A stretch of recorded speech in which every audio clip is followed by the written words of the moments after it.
इतिहास ऐसी अनेकों वीर गाथाओं से भरा पड़ा है जिसे सुनकर आज के जमाने में यकीन करना बेहद ही मुश्किल होता जाता है।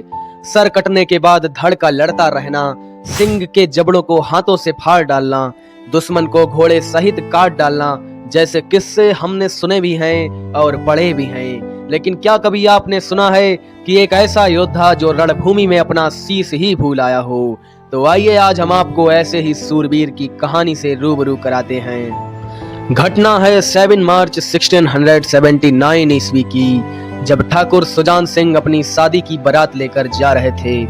22 वर्ष के सुजान सिंह किसी देवता की तरह लग रहे थे। ऐसा लग रहा था मानो देवता अपनी बारात लेकर जा रहे हों। उन्होंने अपनी दुल्हन का मुख अभी देखा भी नहीं था। शाम हो चुकी थी, इसलिए रात्रि विश्राम के लिए छापोली में पड़ाव डाल दिया। कुछ ही क्षणों में उन्हें गायों में लगे घुंघरुओं की आवाज सुनाई देने लगी। आवाजें स्पष्ट नहीं थी, फिर भी वह सुनने का प्रयास कर रहे थे, मानो वो आवाजें उनसे कुछ कह रही हों। सुजान सिंह ने अपने लोगों से कहा, शायद ये चरवाहों की आवाज है, जरा सुनो वे क्या कहना चाहते हैं। गुप्तचरों ने सूचना दी कि युवराज, ये लोग कह रहे हैं, कुल में है तो जान सुजान, फौज देबरे आई रे। सुजान सिंह चौंक गए, बोले, क्या कह रहे हो तुम? कैसा देवड़ा, कैसी फौज, कहां पर आई है? तब जवाब आया, युवराज, ये औरंगजेब की बहुत ही विशाल सेना है, जिसका सेनापति दराब खान है, जो कि खंडेला के बाहर पड़ाव डाल रखा है। कल खंडेला स्थित श्री कृष्ण मंदिर को तोड़ा जाएगा, निर्णय हो चुका है। एक ही पल में सब कुछ बदल गया। शादी के लिए खुशनुमा चेहरे अचानक सख्त हो चुके थे। कोमल शरीर ब्रज के समान कठोर हो चुका था। जो बाराती थे वो सेना में तब्दील हो चुके थे।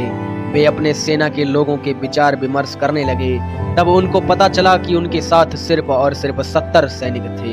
तब वे रात्रि के समय में बिना एक पल गमाए उन्होंने पास के गांव से कुछ आदमियों को इकट्ठा किया। करीब 500 घुड़सवार अब उनके पास हो चुके थे। अचानक उन्हें अपनी पत्नी की याद आई, जिसका मुख भी अभी वो देख नहीं पाए थे, जो डोली में बैठी हुई थी।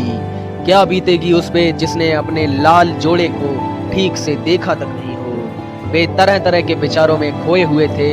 तभी उनके कानों में अपनी माँ को दिए हुए वचन याद आए, जिसमें उन्होंने राजपूती धर्म को ना छोड़ने का वचन दिया था। उनकी पत्नी भी सारी बातों को समझ चुकी थी। डोली की तरफ उनकी नजर गई तो उनकी पत्नी मेहंदी वाले हाथों को निकाल कर इशारा कर रही थी। मुख पे प्रसन्नता के भाव थे। सच्ची छत्राणी के कर्तव्य को निभा रही थी, मानो वो खुद तलवार लेकर दुश्मन पर टूट पड़ना चाहती थी, परंतु ऐसा नहीं हो सकता था। सुजान सिंह ने डोली के पास जाकर डोली को और अपनी पत्नी को प्रणाम किया और कहारों और नाइयों से कहा कि डोली को सुरक्षित अपने राज्य ले जाओ, और खुद खंडेला को घेर कर उसकी चौकसी करने लगे। लोग कहते हैं कि मानो खुद कृष्ण उस मंदिर की चौकसी कर रहे थे। उनका मुखड़ा भी श्री कृष्ण की तरह चमक रहा था। 8 मार्च 1679 को दराब खान की सेना आमने सामने आ चुकी थी। महाकाल भक्त सुजान सिंह ने अपने इष्ट देवता को याद किया और हर हर महादेव की जय घोषणा के साथ 10,000 की मुगल सेना के साथ सुजान सिंह के 500 लोगों के बीच घनघोर युद्ध प्रारंभ हो गया। सुजान सिंह ने दराब खान को मारने के लिए उसकी ओर प्रस्थान किया और 40 मुगल सैनिकों को मौत के घाट उतार दिया। ऐसे पराक्रम को देखकर दराब खान पीछे हटने में ही भलाई समझने लगा, लेकिन ठाकुर सुजान सिंह रुकने वाले नहीं थे। जो भी उनके सामने आ रहा था वो मारा जा रहा था। सुजान सिंह साक्षात मृत्यु का रूप धारण करके युद्ध कर रहे थे। ऐसा लग रहा था मानो खुद महाकाल ही युद्ध कर रहे हों। इसी बीच कुछ लोगों की नजर सुजान सिंह पर पड़ी, लेकिन यह क्या था?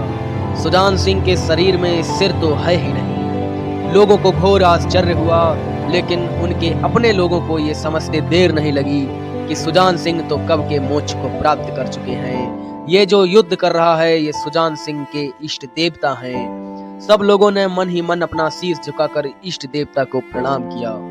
अब दराब खान मारा जा चुका था।